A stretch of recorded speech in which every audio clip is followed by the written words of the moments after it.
Ada yang nggak beres memang sih di rumahnya si Ayu ini. Film bergulir maju sembari menunjukkan kekurangan demi kekurangan, sungguh melempem sekali. Nafas horor yang harusnya menonjol malah ternoda oleh scene-scene repetitif Kenara kesurupan.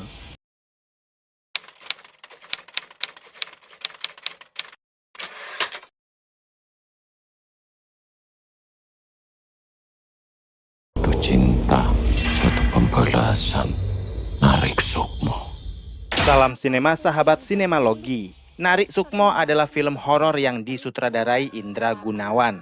Film ini dibintangi Feby Rastanti, Dea Anissa, Aliando Syarif, Teuku Rifnu Wicana, Nugi, Kinaryosi, Mariam Supraba, Yama Carlos, Eli Delutan, dan lain-lain.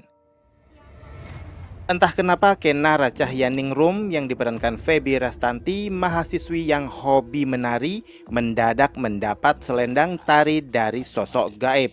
Saat liburan, ia menginap di rumah Ayu yang diperankan Dea Anissa, sobat kos yang tinggal di desa Kelowangin. Tapi ia merasakan keanehan karena beberapa warga desa Kelowangin menatap tajam ketika melihatnya. Ia memimpikan sosok bayangan hitam dan kadang membuat tubuhnya bergerak menari sendiri. Semua keanehan ini mulai terkuak ketika Kenara masuk ke kamar terlarang di rumah Ayu. Penduduk desa satu persatu mati nggak wajar, dan Kenara mulai menari tarian nggak wajar. Semua penduduk desa mengenali tarian tersebut, yaitu tarian Narik Sukmo. Tarian kematian dari pasangan Banyu Jenggolo Bagawanto dan Rati Mahyu yang telah meninggal 20 tahun lalu yang dipisahkan oleh tabiat busuk warga desa.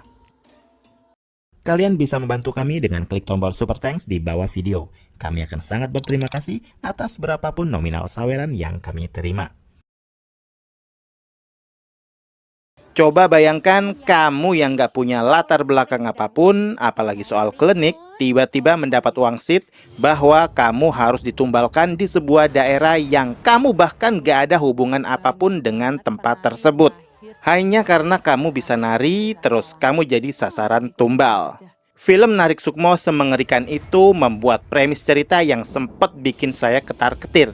Kok bisa? Apa latar belakang Kenara? Apakah moyangnya sesakti itu hingga identitas penari pun bisa kebaca dari jarak yang jauh?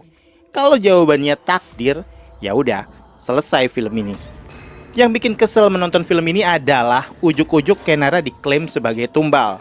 Kita sebagai penonton gak sempet dikasih tahu apa yang melatar belakangi kenapa Kenara dijadikan tumbal. Serandom itukah sang pemedi memutuskan untuk memilih Kenara sebagai tumbal? Padahal kandidat tumbal malah berlimpah di desa tersebut. Di awal film ini tergambar sangat tidak meyakinkan sama sekali hendak diarahkan kemana. Belum lagi alur cerita lambat sehingga menghasilkan efek samping membosankan. Adegan-adegan ampas nggak punya makna berceceran. Tentang selendang bertuah, jujur li ya, hampir segala scene yang berhubungan dengan perselendangan bertuah ini membuat saya jadi geblek mendadak. Diceritakan Kenara penari, suka menari dan gak diragukan lagi. Tiba-tiba dia mendapat pemberian selendang dengan cara yang tidak bisa diterima dengan akal sehat. Saya kira sih kedepannya film akan menceritakan hubungan erat antara misteri selendang dan konde itu dengan masa depan Kenara ke depannya. Tapi sampai film ini kelar, Kenara tidak pernah menggunakan selendang itu untuk menari. Kalau saya jadi Kenara, tentu saja kain itu bakal saya selidiki ya. Ini punya siapa? Kok bisa jatuh ke tangan saya? Ada apa ini sebenarnya? Tapi Kenara nggak melakukan itu. Dia lebih asik PDKT-an sama si Dirja, pemuda desa yang ganteng tapi tolol. Tapi lebih aneh lagi kondisi keluarga Ayu sih. Apalagi bapaknya Ayu. Awalnya di setup semisterius itu, yang nggak banyak omong dan gelagatnya kayak orang nggak bener. Ternyata yang bikin lucu adalah si Ayu, yang notabene anaknya sendiri, juga mengamini kalau bapaknya itu freak, nggak beres. Jadinya kayak pengen cepet-cepet bikin kesimpulan, ada yang nggak beres memang sih di rumahnya si Ayu ini. Film bergulir maju sembari menunjukkan kekurangan demi kekurangan, sungguh melempem sekali. Nafas horor yang harusnya menonjol malah ternoda oleh scene-scene repetitif Kenara kesurupan. kemunculan Kinaryoshi dengan busana tari dan pesonanya terbatas demi kebutuhan cerita kayaknya. Biar terasa misterius, tapi jatuhnya malah nggak jelas. Saya lebih tertarik dengan subplot hubungan antara karakter yang diperankan Kinaryoshi dan Yama Carlos. Kisah percintaan Banyu dan Ratih Mahyu. Meski pada akhirnya pecahan demi pecahan teka-teki yang disajikan sepotong-sepotong menunjukkan benang merah dari cerita ini. Meski nggak menjawab segala pertanyaan yang ada. Perkara narik sukmo ini juga kurang tereksplor. Definisi narik sukmo sampai sekarang belum masuk ke jalan pemikiran saya. Apa yang dimaksud dengan narik sukmo? Kenapa harus narik sukmo namanya? Haruskah dengan narik sukmo? Meski ada penggambaran sedikit, namun itu bukan bagian dari literasi yang tepat untuk bisa menjelaskan lebih detail soal definisi dari narik sukmo. Sebenarnya film ini diisi pemain yang bisa diandalkan, tapi sayang mereka kebagian dialog-dialog absurd. Teuku Rifnu Wikana yang totalitas tanpa batas aktingnya pun kayak nggak nendang di film yang satu ini. Kamu, yang notabene orang Jawa, nggak peduli Jawa Tengah atau Jawa Timur ya, pasti secara otomatis akan mengkoreksi bahasa Jawa yang digunakan mereka di film ini. Apakah sukses pengucapan pelafalan bahasanya? Apakah enak di telinga? Ataukah enggak? Kalau sudah berhubungan dengan dialog bahasa Jawa, apalagi horor, pasti nggak jauh-jauh dari yang namanya menyedihkan.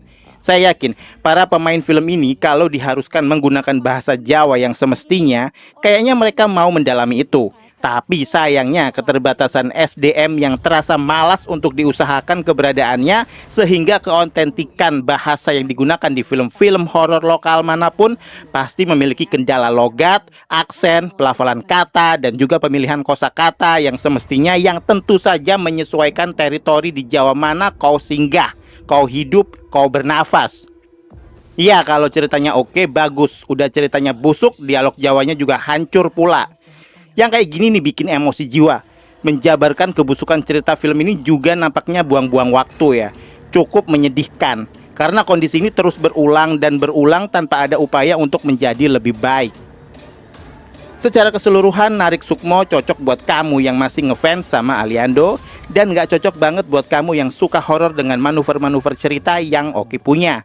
Intinya sih, Narik Sukmo masuk kategori film horor yang gak perlu dipikirin semisal kamu gak ada waktu buat nontonnya. Kalau dari saya sih skor buat film ini. Demikian video reaksi dari film Narik Sukmo yang sudah tayang di bioskop. Silahkan like, komen, dan subscribe kanal ini. Cek juga akun-akun media sosial Sinemalogi. Dan jangan lupa bersinema dahulu, berbahagia kemudian.